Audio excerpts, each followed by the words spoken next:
Assalamualaikum warahmatullahi wabarakatuh. Bagaimana kabarnya Ananda semua? Semoga kita semua selalu dalam keadaan sehat dan masih semangat untuk melanjutkan PJJ pada hari ini.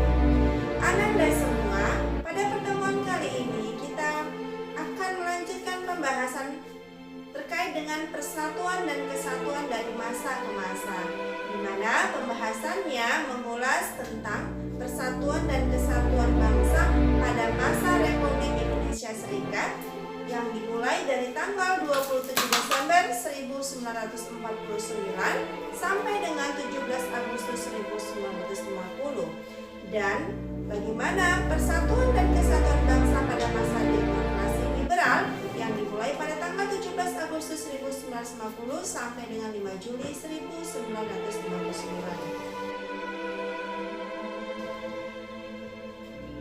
Adapun yang menjadi tujuan pembelajaran kita pada kali ini, diharapkan Ananda dapat menjelaskan perkembangan persatuan dan kesatuan bangsa pada masa Republik Indonesia Serikat. Kemudian, Ananda dapat mengidentifikasi karakteristik sistem pemerintahan masa demokrasi liberal.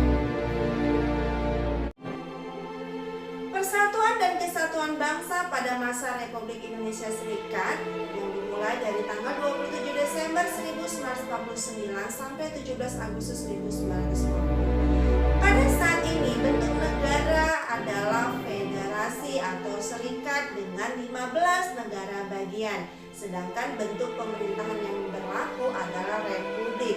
Sistem pemerintahan yang dianut pada periode ini adalah sistem parlementer kabinet semu atau kuasi parlementer dengan karakteristik pemerintahan sebagai berikut, yang diantaranya pengangkatan Perdana Menteri dilakukan oleh Presiden, bukan oleh Parlemen sebagaimana lazimnya. Kemudian kekuasaan Perdana Menteri masih dicampur tangani oleh Presiden. Hal ini tampak pada ketentuan bahwa Presiden dan Menteri-menterinya bersama-sama merupakan pemerintah. Seharusnya Presiden hanya sebagai kepala negara, sedangkan kepala pemerintahannya dipegang oleh Perdana Menteri.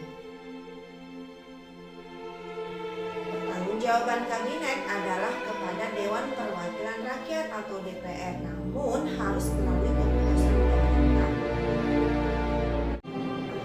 Kemudian, parlemen tidak mempunyai hubungan erat dengan pemerintah, sehingga DPR tidak hanya punya pengaruh besar terhadap pemerintah. DPR tidak dapat menggunakan mosi tidak percaya kepada kabinet. Presiden Republik Indonesia Serikat mempunyai kedudukan rangkap, yaitu sebagai kepala negara dan sebagai kepala pemerintahan. Selain Presiden dan para menteri atau kabinet, negara Republik Indonesia Serikat juga mempunyai Senat, Dewan Perwakilan Rakyat, Mahkamah Agung, dan pengawas keuangan sebagai alat perlengkapan negara. Parlemen Republik Indonesia Serikat terdiri atas dua badan, yaitu Senat dan DPR. Senat beranggotakan wakil dari negara bagian yang ditunjuk oleh pemerintah pusat. Setiap negara bagian diwakili oleh 2 orang. Kemudian, penetapan negara Republik Indonesia menjadi Republik Indonesia Serikat merupakan politik pecah belahnya kaum penjajah. Layaknya bayi yang baru lahir prematur, kondisi Republik Indonesia Serikat juga seperti itu. Muncul berbagai reaksi dari berbagai kalangan bangsa Indonesia menuntut pembubaran negaralis dan kembali kepada kesatuan Republik Indonesia. Maka pada 8 Maret 1950, pemerintah federal mengeluarkan Undang-Undang Darurat Nomor 11 Tahun 1950 yang isinya mengatur tata cara perubahan susunan kenegaraan negaralis. Dengan adanya undang-undang tersebut, hampir semua negara bagian Republik Indonesia Serikat menggabungkan diri dengan negara Republik Indonesia yang berpusat di Yogyakarta.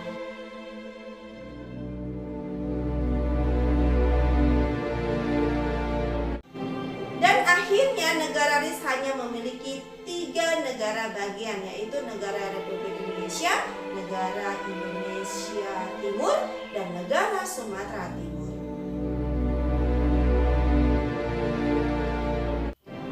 Lantas bagaimana pengaruh kondisi seperti itu terhadap Republik Indonesia Serikat sendiri? Kondisi itu mendorong Republik Indonesia Serikat berunding dengan pemerintah Republik Indonesia untuk membentuk negara kesatuan. Pada tanggal 19 Mei 1950 dicapai kesepakatan yang dituangkan dalam Piagam Perjanjian. Disebutkan pula dalam perjanjian tersebut bahwa Negara Kesatuan Republik Indonesia menggunakan Undang-Undang Dasar baru yang merupakan gabungan dua konstitusi yang berlaku, yaitu Konstitusi RIS dan juga Undang-Undang Dasar 1945 yang menghasilkan UUDS 1950 atau Undang-Undang Dasar Sementara 1950. Dengan demikian, Konstitusi RIS pada saat ini diganti atau pada masa ini diganti dengan UUDS 1950. Sejak saat itulah pemerintah menjalankan pemerintahan dengan menggunakan Undang-Undang Dasar Sementara 1950. Pada masa Republik Indonesia Serikat juga terdapat gerakan-gerakan separatis yang terjadi di beberapa wilayah Indonesia. Di antaranya ada gerakan Angkatan Perang Ratu Adil atau APRA yang dipimpin oleh Kapten Raymond Sterling. Gerakan ini didasari oleh adanya kepercayaan rakyat akan datangnya seorang Ratu Adil yang akan membawa mereka ke suasana aman dan tentram serta memerintah dengan adil dan bijaksana.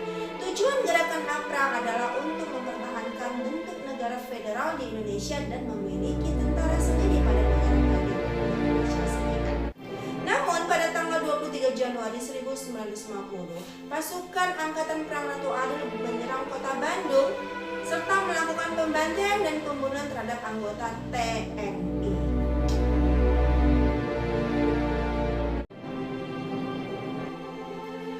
Angkatan Perang Ratu Adil tidak mau bergabung dengan Indonesia dan memilih tetap mempertahankan status quo karena jika bergabung dengan Indonesia mereka kehilangan hak istimewanya. Pemberontakan APRA berhasil ditumpas melalui operasi militer yang dilakukan oleh pasukan Siliwangi. Selanjutnya ada gerakan separatisme pemberontakan Andi Aziz di Makassar. Pemberontakan ini di bawah pimpinan Andi Aziz yang terjadi di Makassar diawali dengan adanya kekacauan di Sulawesi Selatan pada bulan April 1950. Kekacauan tersebut terjadi karena adanya demonstrasi dari kelompok masyarakat yang anti-federal. Mereka mendesak negara Indonesia Timur (NIT) segera menggabungkan diri dengan Republik Indonesia. Sementara itu terjadi demonstrasi dari golongan yang mendukung terbentuknya negara federal. Keadaan ini menyebabkan munculnya kekacauan dan ketegangan di masyarakat.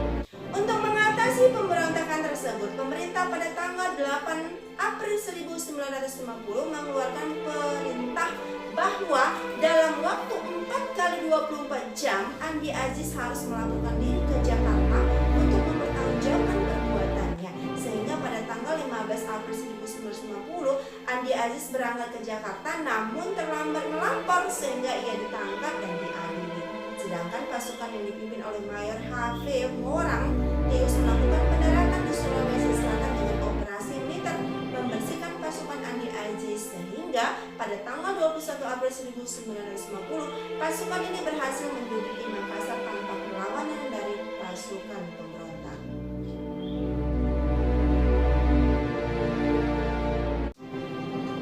Berikutnya gerakan separatisme yaitu Gerakan Republik Maluku Selatan atau RMS.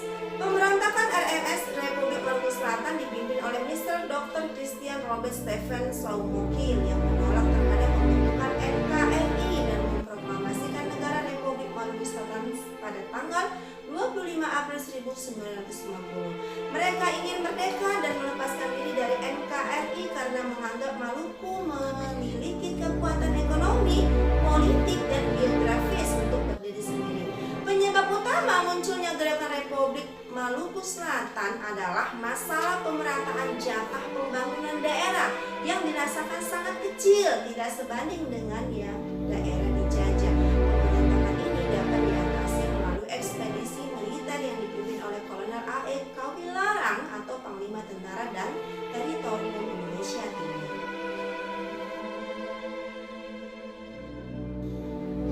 Pembahasan selanjutnya berkaitan dengan persatuan dan kesatuan bangsa pada masa demokrasi liberal, yaitu dimulai dari tanggal 17 Agustus 1950 sampai dengan 5 Juli 1959.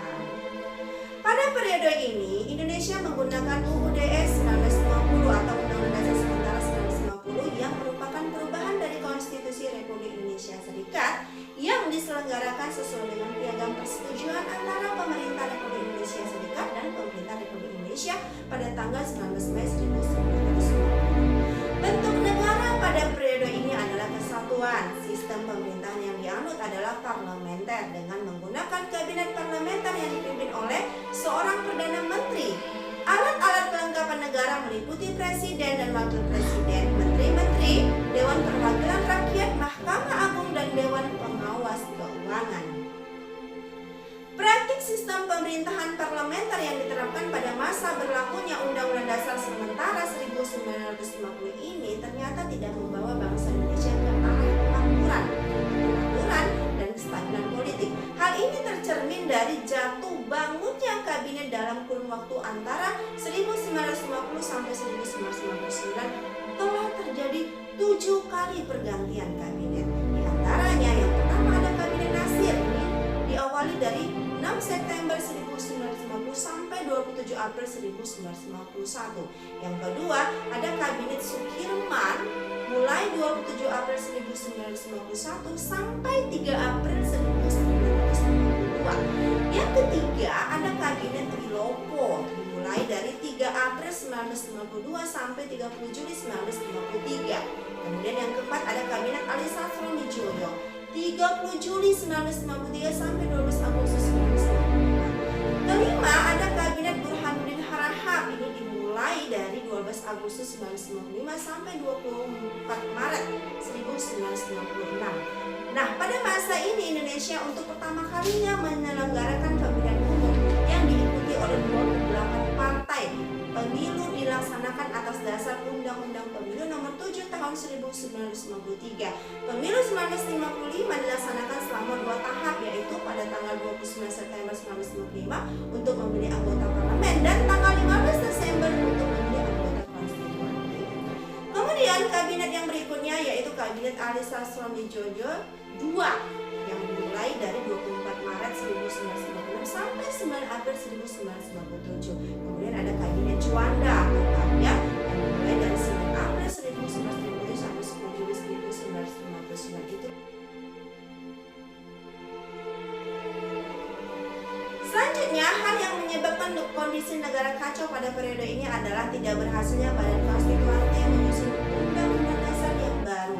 Keadaan ini memancing persoalan politik dan menyebabkan kondisi ketatanegaraan Indonesia menjadi tidak menentu. Sehingga kondisi tersebut mendorong Presiden untuk menggunakan wewenangnya, yakni mengeluarkan dekret Presiden tanggal 5 Juli 1999 yang berisi antara lain: yang pertama, pembubaran konstituante; yang kedua, memberlakukan kembali Undang-Undang Dasar 1945 dan tidak memberlakukan lagi UUD 1950. Kemudian yang ketiga, pembentukan MPR dan DPA sementara. Periode ini juga terjadi beberapa gerakan separatis di daerah. Di antaranya ada gerakan Darul Islam atau Tentara Islam Indonesia atau yang disingkat dengan DITII di beberapa daerah. Di antaranya Sulawesi Selatan, Aceh, dan Kalimantan Selatan. Kemudian ada pemberontakan PRRI atau Permesta, Pemerintah Revolusioner Republik Indonesia atau Perjuangan Rakyat Semesta. Pemberontakan ini terjadi di Sulawesi yang disebabkan oleh adanya hubungan yang kurang harmonis antara pemerintah pusat dan pemerintah daerah. Hal tersebut menimbulkan dampak ketidakpercayaan terhadap pemerintah pusat. Puncak pemberontakan terjadi pada 10 Februari 1958. Ketua Dewan Benteng mengeluarkan ultimatum kepada pemerintah pusat yang menyatakan kabinet Juanda harus mengundurkan diri dalam waktu 5 kali 24 jam. Setelah menerima ultimatum tersebut, pemerintah pusat bertindak tegas dengan memberhentikan secara tidak hormat Ahmad Husin dan melakukan operasi militer pada tanggal 12 Februari 1958. Nah, untuk mengatasi pemberontakan yang dilakukan PRRI, pemerintah pusat melancarkan operasi Sabta Marga dan berhasil melumpuhkan aksi yang dilakukan PRRI atau Permesta. Nah, itulah tadi pembahasan kita terkait dengan persatuan dan kesatuan bangsa pada masa Republik Indonesia Serikat dan masa demokrasi liberal. Untuk pertemuan berikutnya, insya Allah kita akan membahas tentang persatuan dan kesatuan bangsa pada masa Orde Lama, Orde Baru, dan masa Reformasi. Seperti biasa, dalam tiap pertemuan kita akan melakukan evaluasi, dan untuk evaluasi pertemuan minggu ini silakan Anda buka aplikasi Psikologi dan kerjakan soal yang ada di dalam aplikasi Psikologi.